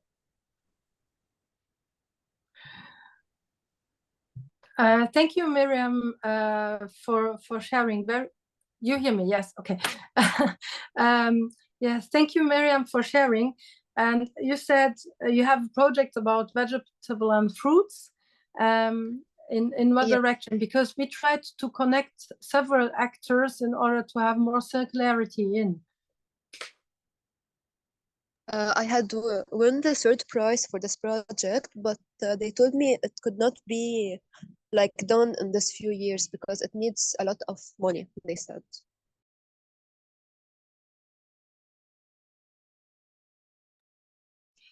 Maybe you can find like-minded people here who would be interested in your project, and you can connect and make it real.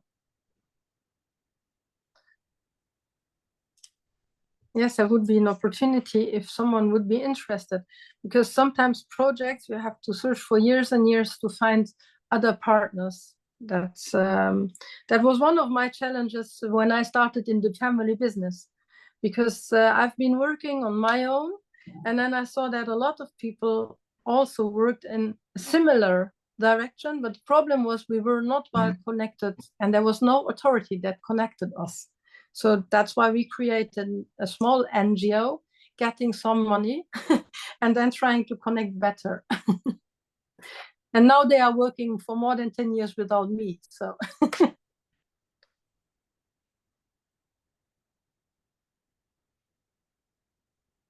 Thank you, Miriam. Shall I take someone else? Do you have anything to add? Okay, so Jana. Hello, Mrs. Carole. Thanks for all these informative, great ideas and information. And thanks for sharing your experiences. And in that context, according to your experience, what is the most, in your opinion, what is the most important ingredient for women to excel and succeed in politics?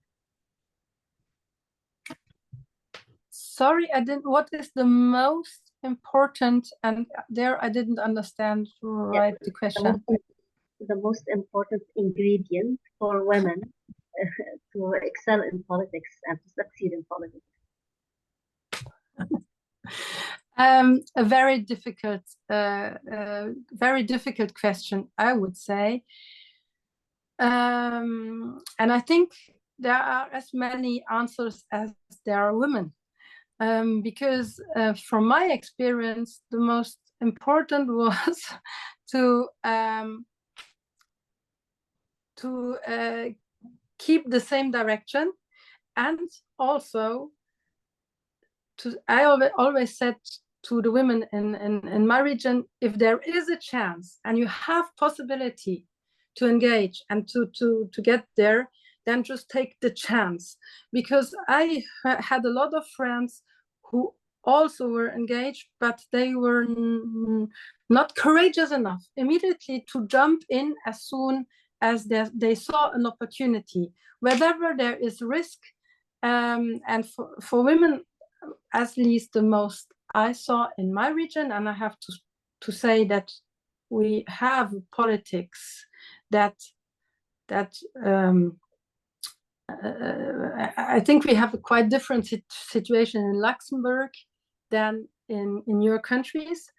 But for instance, I was in a party where we had to have as many women on the lists for elections as men. So we had equity.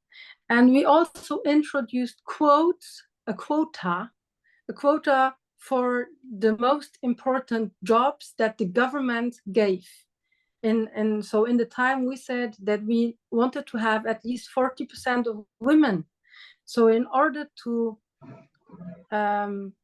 break this glass ceiling thing, and I saw a lot of men, as soon as we say you can have this opportunity now, and they were immediately ready, and they did not ask their family, they did not ask their friends first, but they were immediately ready. So for me, it was one of the most important things, to have the confidence, to have also the conviction that you can solve something and that you can be successful in politics. Because honestly, I had to learn to speak in front of people, because I was already advocating for a longer time, but I never spoke English before people. I was not, so I was luckily I met Chris and the elda team. So at that time, not elda, but the Stahl team. And I had some lessons in order to be more courageous. And I think fighting for years and also having this, say, like had in her context, that was quite important for me, because at the beginning, for instance, with the producers, we all were only 9, and now there are more than 20. So having small wins and staying at the same side and fighting also sometimes for years is important, but also to have to seize the opportunities that you get in life. Hopefully I answered a bit, but I think the situation is quite different in several regions. And also I was a lot speaking to other women. So we were trying to connect in order to have, to do this together and to encourage us one the other. So that for me was important, to have some of the people being friends, but also being friends in politics, to encourage us when we had bad time. Because also in Luxembourg, even if we have all, if we have politics about gender, about inclusiveness, sometimes it's more difficult for women to be in politics because you are judged in another way. Also in our societies, you are judged in another way if you are a woman. So we have to partner in order to get stronger. Thank you, Carole. I wanted to ask you this question. I'm Sabine. Sorry, I did not raise my hand, but thank you. I wanted to ask you about the acceptance of women in leadership role in European context. I thought it's a bit different from the context in the Arab world. Like it's almost everywhere the difficulties faced by women in leadership position. So it's the same everywhere. Almost the same challenges, maybe at different level, percentage, but it's the same. And thank you for sharing your inspiring from grassroots activism with your mom to like be able to create this change. No, really, on a world level in COP21. We all know what happened in COP21 and what happened after COP21. You had an amazing journey, and thank you for sharing this with us. It's all inspiring for me to hear your story. Also one more time, and see you here, and we miss you. Last year we were together in Lebanon, last July 2023. It had a year, so happy to see you again, and sorry to jump in. I wanted to actually answer it. Thank you, Carole. Thank you so much. So, but I need 3 hands that are raised. Maybe I see Tracy.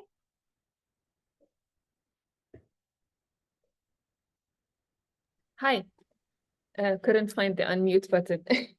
Thank you for sharing your experience. I have a few questions that popped when you started talking, but the first one I want to ask you is, what got you actually interested to engage in more than just the activism part, but the switch from activism to actual politics, and taking that journey to actually making change and working with actual parties and parties at that? So not just the transfer, but actually working with a lot of different brains, a lot of different values, a lot of different people. What was that experience like? And the first question is, what got you to really switch from one side to another side of politics and such? And that's an easy question, because when I'm back from Germany, Germany had policies in the already better in renewable energy, they were better in waste management, and they also had a more progressive government at that time on gender and on equal rights. So when I went back, I first tried by activism on creating an own ASBL, on engaging in existing ASBL who do a wonderful work. To be clear on that, during my work business, I saw that a lot of legislation was not fit in order to support small-scale producers that want to produce in a fair way, or want to produce and protect environment, because in Europe we work a lot to go into the wrong direction. And then I was like, okay, either go against and go for demonstration if it comes to climate or biodiversity loss. You also try to change the laws. And that's the moment where I had a connection with several local, and that's the moment when I said, okay, I want to now also try, since I saw limits to my engagement, I wanted to try another way, because I tried in this NGO, and then I said, if I'm not okay with the situation we've then I have to change. And I have to change that side. So that wasn't the easy part of the question. The second one, the experience. So it was, I was overwhelmed by because it was, honestly, it was like studying again. I learned so many things from different regions. And what I can say is that for me, one of the biggest fights was to introduce, for instance, women politics and women empowerment and human rights in all the areas, also in the environmental area, to have work streams on that in order to empower all the people to be part of the solution. And for instance, I think Sabine already mentioned, if you look at violence, if you look at the crisis situations, if you want to get more resilient on food, but also if it comes to extreme events, it's always women who can boost solutions, and who are those who educate, and who are those who communicate and have to communicate a lot. And I think what for me was absolutely clear is that we need to empower women, and that we need in all the decision to have more holistic view, because all the changes that we're going to do together, they only will happen if we can also ensure co-benefits for all regions of the world, which is quite a big challenge. And there, it was interesting to see the solutions that already exist, but that are not deployed in a bigger scale. So the question is how to scale up, how to have people in this transition, and how to create a transition that brings benefit for everyone. So for me, and I was really, it was like, and that's why I mentioned Picard, because basically, whether you talk about peace or climate or injustice, we have a lot of facts already existing on an international scale. We know a lot of facts. And of course, we have to invest in science in order to have better facts, that's clear. But on the other hand, we have a lot of solution already there. But for some economic reasons and some lobbying in the wrong directions, they are not deployed very often in a larger. scale, and there I think we have a lot of communication work to do, of connecting the people, of making the matches that yet are not done. But it's a difficult. So for me, what is the experience? Mostly that's working with the different parties, yeah. But the working with the party, and for me, one of the important things is that if we have problems, we need to listen. And sometimes what we forget as Europeans is to listen more carefully. That's why we tried also, for instance, now in the loss and damage. And so we need to listen carefully to the needs. Okay. Can I ask one more question, or do we need to move on to someone else? For me, it's fine. Okay. So you mentioned quotas. Actually, before I ask about that, I have a sub question to what you were saying, because you were talking about how to listen more carefully and looking into all of the different things and what is already there. What was the experience in prioritizing different and that were happening, and then having to put all of these priorities aside to actually work on the conflicts or the different things that were happening, given now that the climate change is causing, I don't know, the increase in migration and whatnot. Is it as crazy as it happens on TV, or is it different in an actual political environment? But I don't know, maybe this is a not interesting question, but I have this question about prioritization that came up when you were talking, and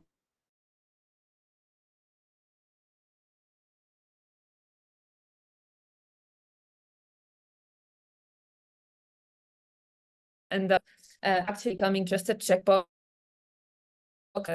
or maybe politicians or governments to just check rather than actually fulfilling it in a manner that makes sense. How do quotas, how can we actually work with quotas in a positive way rather than have them becoming just another checkbox? Okay, the quota question. So by quotas, I meant we had a goal set. Yeah. How many women on deciding positions. So basically, it's only one of the instruments. It's not the instrument. It's one of the measurable instruments where you can. So if as a Green Party, we decided to have 50-50. So in every representation, we wanted also to have a president, a female, and a male. You know, so for me, and that's what if we're discussing about quota, is only one part of the instrument, because the other ones are far more important to empower people, to give the possibilities, but it's only one and measurable. That's why we fought for it. And I think after a certain time, you don't need it, but you can think about not only men and women, but also other things. So maybe, yes, it's one check box. But on the other hand, if you look at the reality in Europe, in Luxembourg, because we also try to work a lot with businesses, at least they had to check all those things. Let me say like that. It was one form of transparency where you could see if of achieving a goal of having more women in important roles. So basically you can discuss a whole evening about that and if it's useful or not. But we have a gender equality ministry taking care about inclusiveness, gender equality, and all those kind of things. And I think for our society, it is important to touch issues like the pay gap and all those. So for me, that was always, but it's not the one single point to do. There are far other points to check in order to get that. That was a quota. Negotiations at COPs was the other, question? It was, yeah, in a way this, and more generally, like prioritizing on the different issues. And when you've done all of the research and the prioritization, but another bigger or more pressing crisis happens, how does prioritization go out the window or stay part of the... Yeah, that's one of the big questions, I would say, in our times, because if you compare the prioritization of climate in 2015 till, I would say, 19, just before COVID, we had a lot of young people involved. We had Greta Thunberg, at least in Europe, having a lot of people on the streets, especially younger people. And now we see again that we have more individual solutions. And of course, there are different priorities. And now we have the situation of war, which makes it not as easy to keep those also pressing environmental crises that are part of the problem if you look at other ones, in-country migration and all those kind of things, food, poverty. So they are strongly linked. And of course, this is one of the big challenges that we face, where it's very difficult to have an answer to give. At least what I'm doing is I recall that those crises have not gone, even if we have now pressing other challenges to solve. But they are very clearly also all interlinked, because it's always about resources, it's always about who has the power. And for me, that's why I mentioned also Sustainable Development Goals. We can't create a better world if we are not thinking in a holistic way and tackling all of the problems and trying to solve them all together, which is quite a challenge. Okay, but maybe let's take also the questions from Hesia and Anna Luisa. Hello. Hello. Hope all is well. So my name is Estia Ie, and I am the Deputy Editor-in-Chief of 961 Scientia, the first scientific multimedia in my country, Lebanon. I had a few questions, but already Tracy asked them. I have one. It's not really related to the topic right now, but I saw that you try to preserve maybe a cultural aspect of your region, which is mills. So I wanted to ask, how can culture and maybe ancestral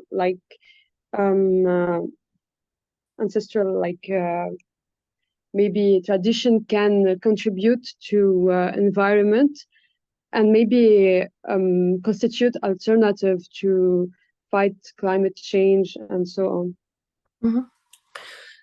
Oh, very interesting question. Very interesting question too.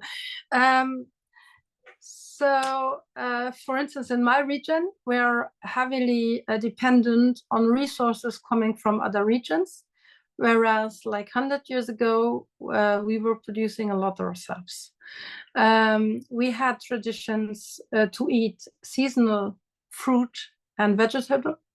So for me, there was a link always to, for instance, by educating in my business, I tried always also to invite the schools in the mill in order to show younger people what can be produced in their region and what is the link between our tradition in eating, our tradition of seeing a landscape, and the way that we are living and the resources that we have. For instance, we are autonomous in water production in the region I live in. So every local authority has her own water resources. We don't need to import. So having this link can make us more resilient. So for me personally, I tried to make these links in order to show, for instance, especially younger people, that there are ways of eating and having dinner together and having fun together with the local farmers, to show that there is a connection between the territory that you live in and what you're eating, for instance. So we try to do so, and lots of people that are not as interested in politics, however, they are interested in having a community on a local scale, working with the people in the region, or maybe they want to preserve their cultural background. And there, for me, there was always this link between landscape and the resources that we use.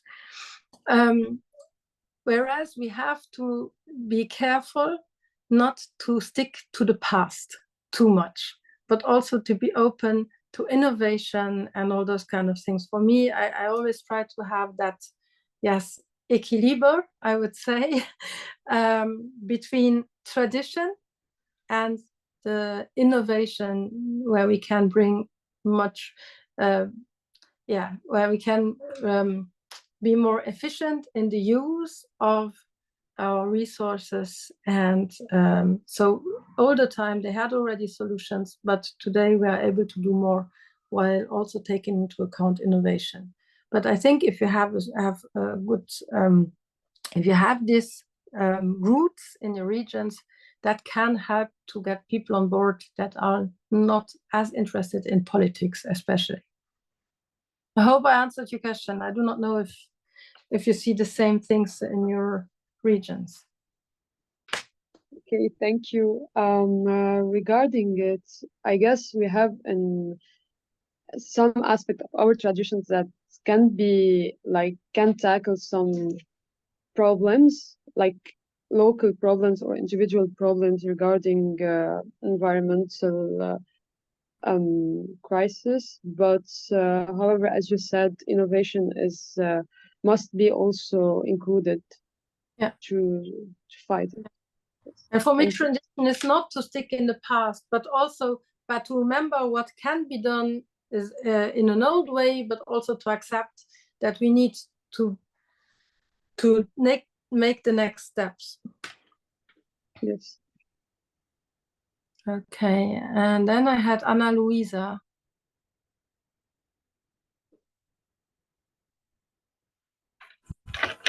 Hello.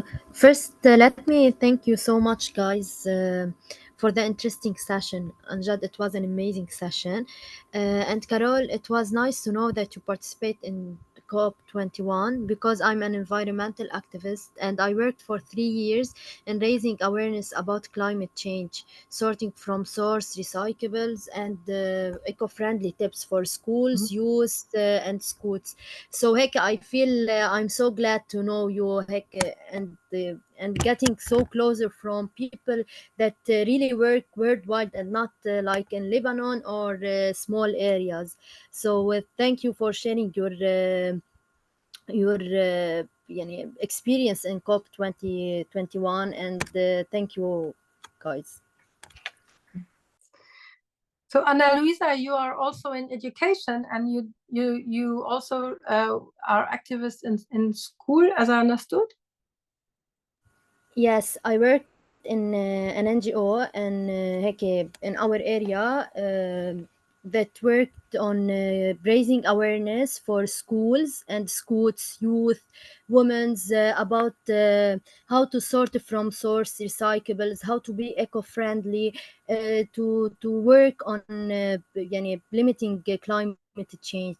Therefore, it was nice to know there is someone's or also Miriam that care about environment and work about environment. So it was very, very nice. Thank you so much, Ana Luisa. Yes, and schools are of utmost importance because they're the future activists are being educated. And Mandela said education is the sharpest weapon for change. And I think that's very, very important. Maybe you can then partner up. Hopefully, already youth or students are the future leaders and the future changers. So we have to target them to make a real change, because adults or elderlies will not really get this change. Yes, that's right. Okay, now I see that if you could share the name of your of the NGO. Yes, that's to Ana Luisa, and maybe Miriam also raised the hand.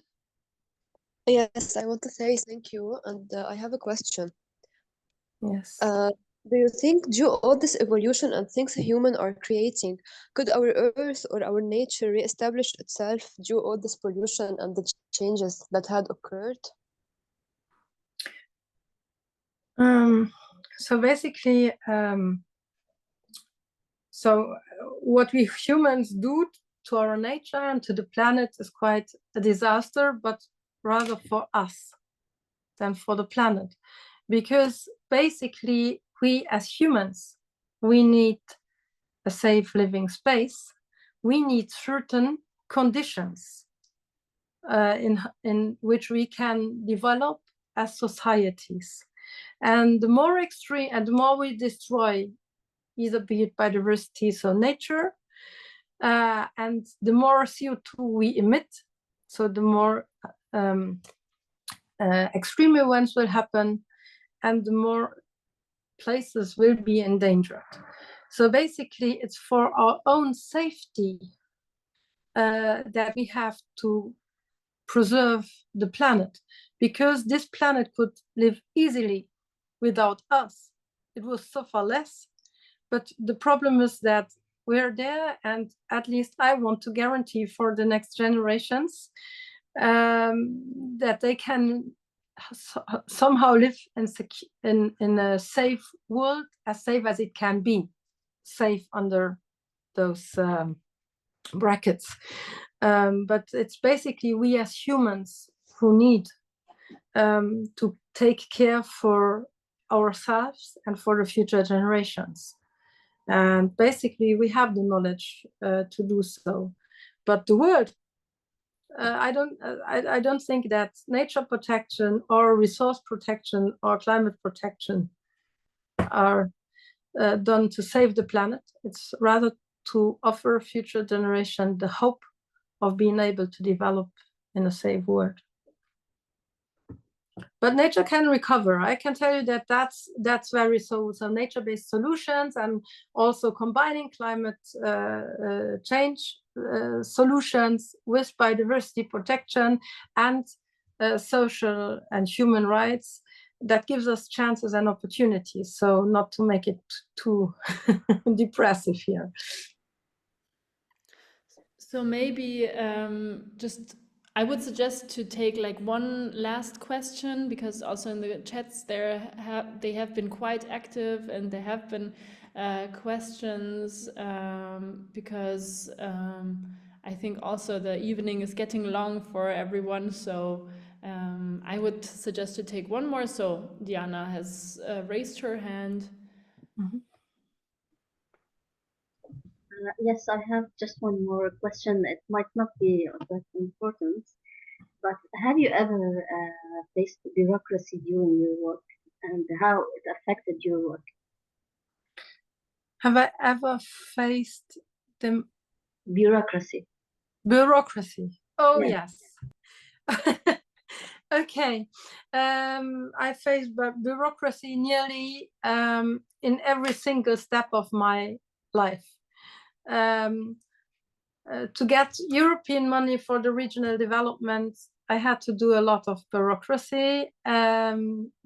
Driving a family business, I had to also have some permits and all those kind of things. And also during my time as a minister, we spoke a lot about how to reduce bureaucracy, because this can hinder flexibility, innovation, and it takes a long time. Of course, I faced bureaucracy, but on the other hand, it's also important, for instance, if you want to settle a new industry somewhere, to have good laws, and part of those laws are bureaucratic, unfortunately, to protect the people living beside. So basically, I would say there are two sides of the coin. Sometimes we face the problem of bureaucracy and having too many barriers to get somewhere. But on the other hand, it's also important to have some kind of bureaucracy that protects the people's rights. And sometimes that links to bureaucracy. So it's also there, it's two sides of one coin. I do not know if that's the type of bureaucracy that you say, but that you thought about, but creating an agreement for 196 parties. And I've been not only to COP21, but from COP20 to COP, what was it, 26? I was at every COP. So there is a lot of paper circulating. But in the end, if the result is the right thing and we are all going into the right direction, I would say some written things are also important. Thanks a lot for answering this question. Thank you. Thank you, Carole, and thanks for your answers. Is there like the one final super urgent need question, something you really want to address to Carole? Then I would take that in, and if not... Yes, can I ask the last question? Yeah, yes. Yes. Do you think earthquake has to do with climate change? Honestly, so I'm not a scientific, and honestly, I only can tell from my experience that the earthquakes that happened during that time have never been part of the reports that I have read related to the climate change. So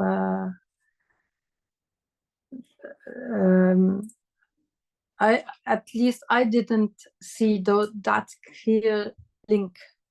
But I witnessed kind of earthquakes that were related to production, but that were not earthquakes, but smaller things created by men or women, mostly by men. But Okay, not the classical earthquakes that you thought. But honestly, I'm a politician and I studied history, so I'm not a scientific.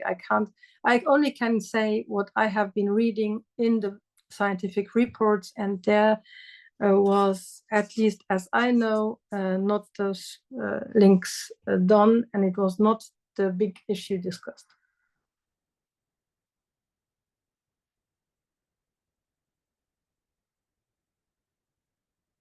Okay, thank you. Yeah, yes. Hestia also answered it's related to eternal, so earthquakes.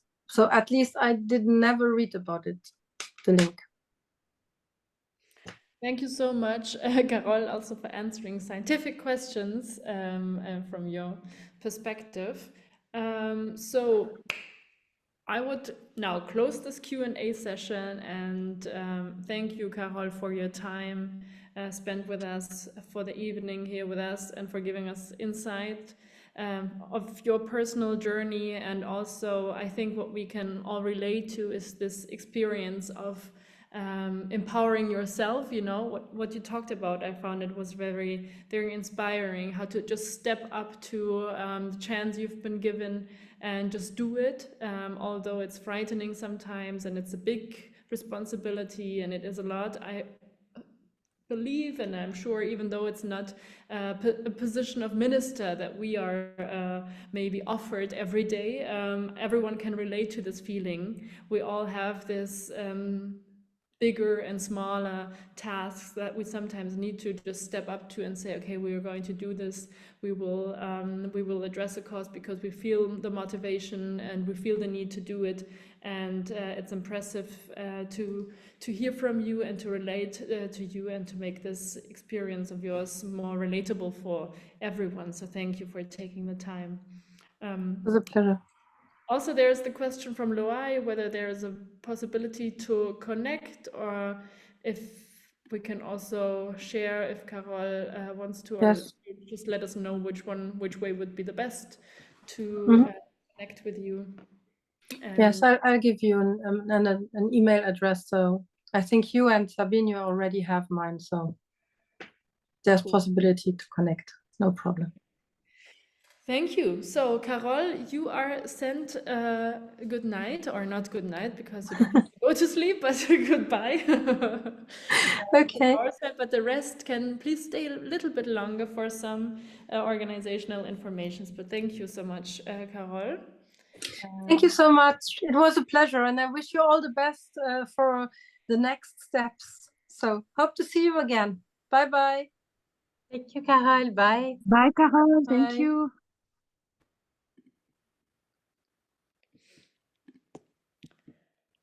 Okay, everyone. So thanks for your questions and for your time. Rowan, would you have, no, you were just about to say something? Yeah. Yeah, just do you need me to stop the recording or I keep it on? Just for this information, you can still keep it on, because what I wanted to share with you before, we leave the room open, or if there are questions about the program, is the task for the next session. As you know, this Thursday we have the session on storytelling and rhetorics and creating the perfect speech. And I would like to ask you to do a little research. Maybe you already have something or you have an idea on a short speech that you find inspiring. Can be from anyone. And have a closer look at it and look at the 3 questions and the criteria, let's put it that way. First would be like, what are the main values this person stands for? The main values that are transported in the speech. The second question is, what is the strongest argument in your understanding? And the third question is, how does the speech make you feel? So I would be happy to hear from you in the next session. We will not be able probably to listen at every speech you bring, but just to get you in the mood of analyzing speeches, and we will take time this Thursday to look closer at speeches, at strategies on how to build it up, on storytelling methods and tools, on rhetoric, so what is really needed in order to create a convincing, a persuasive speech. So it would be very much appreciated from my side if you get yourself in the right mindset before the session and look at speeches. So that's the task, and I think now we can stop the recording.